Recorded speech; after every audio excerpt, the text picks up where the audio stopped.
Hi guys, it's Carissa, and I have a video that I hope is helpful to some of you in some way. I was thinking about all of the things that I do after Christmas to try and make my life easier, not only immediately, but next Christmas. And I have a few things that I'd like to just kind of share with you, and I know some of them might seem like, well, okay, Carissa, everybody does that, but maybe not. And I think it's hopefully still early enough right now where you may be able to implement some of this if you haven't already. Okay, so as you're wrapping gifts and preparing to put away your wrapping paper, or even if you just haven't put it in storage yet, I definitely recommend investing in some cheap children's hair ties, like fabric ones like this, because they're really stretchy and you can put them over your wrapping paper on either end. And I, for some reason, have had so much more success with this. It's so much better than sticking a piece of tape over it. That way you don't have to go looking for the tape when you go back to the roll. And a lot of times the tape is pressed so firmly that it just rips the paper anyway. So this keeps it together, but it slides easily, so I don't know if there's any pressure on the paper at all, it doesn't rip as easily. And I just kind of throw them all in a big tall wrapping paper bin, but mine, most of the paper is too tall for the lid to go on, so I just stick them in there like this and it works out really well. Christmas Day or the day after Christmas, I always like to take any gifts that we've received and immediately de-junk them. So if you get any gift cards, peel the cardboard off of them and put them all together. If you have anything that came in a box, break down the box and take the item out, clip all the tags off. This makes everything feel so much less cluttered, and then you can just put the things away that need to go somewhere in the house. If you can't get to it right away, then, because I know that not everybody has time to do that, or it's a little chaotic, or you just don't feel like it, you can designate like a box or a bag of stuff, like this stuff goes upstairs and this stuff has to get put in the basement, I don't know. And that way it's pretty condensed and it doesn't feel like everything's all over the place. This is something that might really bother some people, but I think it's a really worthwhile thing, especially for people who receive cash or valuable, flat, small things in gifts. I lost a pair of earrings one year and we were missing a whole pile of lottery tickets and cash that were in a card, and we actually threw away a whole card that had a gift card in it once. If you take a bag that's designated just for wrapping and just for, say, like boxes that presents were in, and you don't throw it out right away. You stick it in the garage or you put it somewhere where it's not too much in the way, and then you can't find something later, at least you haven't just completely thrown it out. And it's, you know, there's no food in there or anything that's going to stink. It's just wrapping and paper and envelopes, so you can go back and dig through it again. And if you think everything has been accounted for, then next week at garbage time, you can throw it out. Something that you may want to do before Christmas, but I know that most of us don't have time and aren't thinking to do it, is start prepping donation piles. If you don't regularly donate to local thrift stores or shelters, it's something that you might want to consider. If you feel like your closet is already busting at the seams but you have nothing to wear, it's time to go through and kind of pick some things out, especially if you received gift cards or cash that you intend to buy new clothes with, or if you receive new clothes, even if you just got 2 new sweaters. Get rid of 2 old sweaters or 2 shirts that you know you'll never wear, so you can make room for the stuff that's coming in. And if it feels weird to part with something, or if you just feel too lazy, think about how much that could really make someone happy to find it in a thrift store who maybe has a job interview, or maybe they had a house fire and they need new clothes, and that way they can access things that are cheap and that they will wear, that you're just letting sit and collect dust in your own closet. It'll make you feel good. It's good. It'll feel good to get it out of your house and just kind of, I don't know, make up a backstory in your head of how that shirt is going to make somebody really happy. And donation piles don't just have to be for clothes. That can also include toys, because we know that there's all these toys coming in. So, you know, especially if your child's old enough to understand, you might want to talk to them and say, hey, there are other kids who might really want some of your old toys if you don't want them anymore, and have them help you pick out some of those toys. And that'll make them feel good too, and teach them to do something good and not hold on to too much stuff. I also think that donating holiday decorations is a really good idea. Just for example, this year I purchased new ones, just like every year. I think every year we pick up a few little things here and there, especially after Christmas during sales, and you forget about just how much stuff you might already have. So I think this year, before I put away the ornaments that are on our tree and the decorations that are in our house, I'm going to go through what didn't get put out and look at it and think, okay, has it been years and years since I've put this decoration out? Is it broken? Is there any reason why I still have it?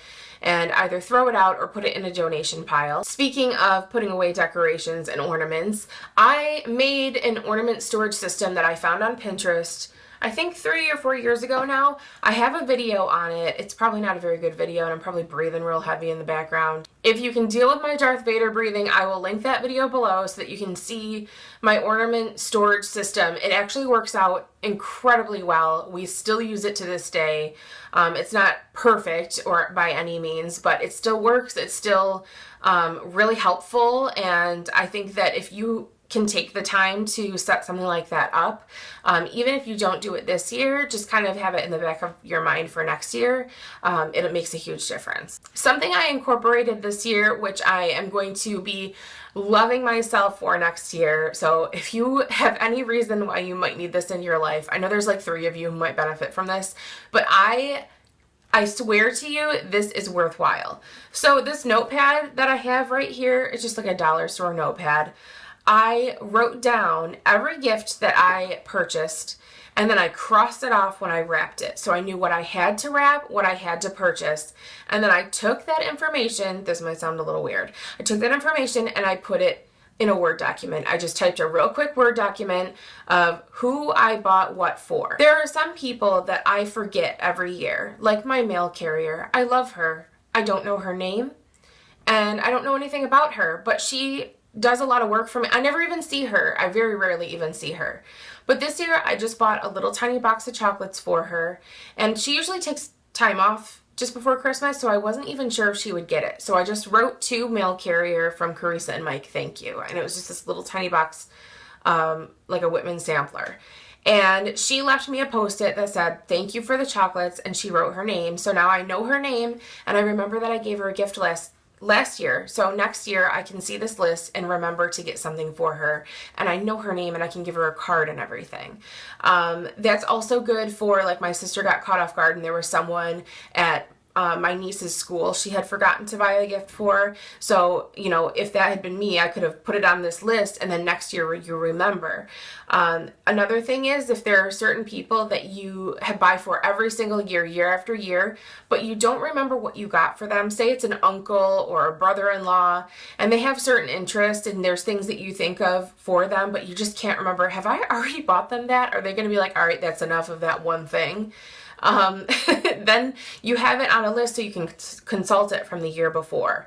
And it's just a short little blurb so that you remember. There are also people who may buy for you that you didn't have something for, so you can make a quick list of people that you need to buy gifts for, or that you need to have some just generic unisex gifts for in the future, maybe just like food related or extra gift cards. And if you have a list of these things, you can start really early. I start my Christmas shopping in like June. I know that sounds nuts, but things that can sit around that I can afford to just buy a little something here or a little something there, it makes December so much less. I don't have to go running out for last minute things. I mean, not for as many at least. And I don't have to spend as much money last minute and completely tap ourselves out at the end of the year because we had all this stuff to buy. So I know that it might be unrealistic for some people's lifestyles, but others, I know that this is right up their alley and this is something that they could feel like they could do,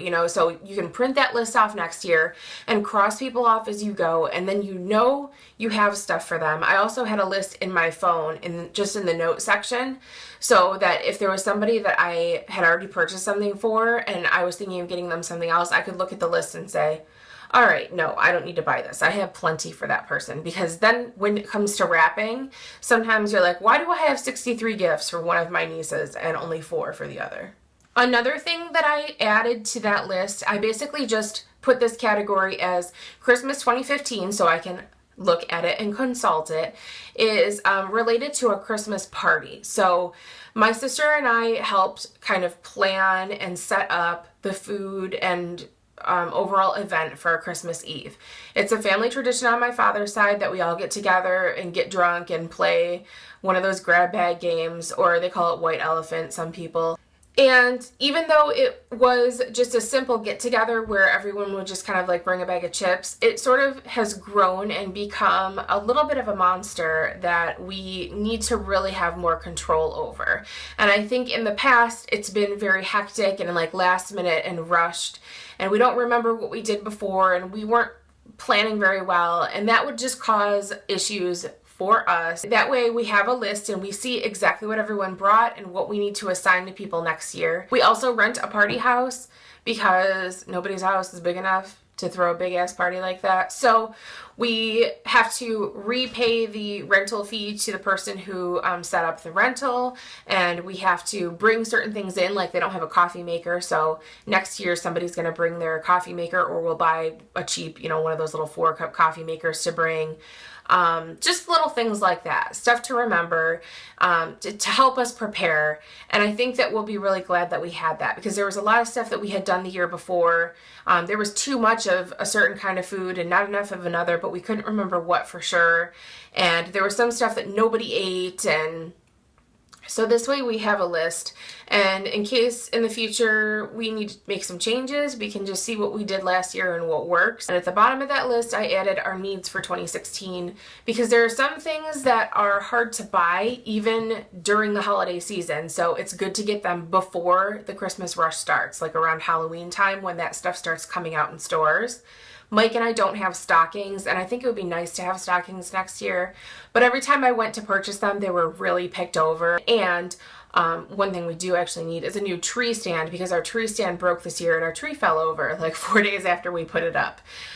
Luckily, it fell so slowly that all of the ornaments pretty much stayed on the tree exactly where they were. It was a little bit, if a tree had to fall over, that was the luckiest way for it to happen, except I had just fully watered it a few hours before that happened. I hope some of this helped you. If there's anything that you guys do to kind of wrap Christmas up and make everything easier for yourself next year, or just make everything nice and quiet for yourself after the holidays, please share it with me in the comments, because I would love to read about that. I'm always looking for ways to improve on my system for the next year so that I can get through the holidays stress-free.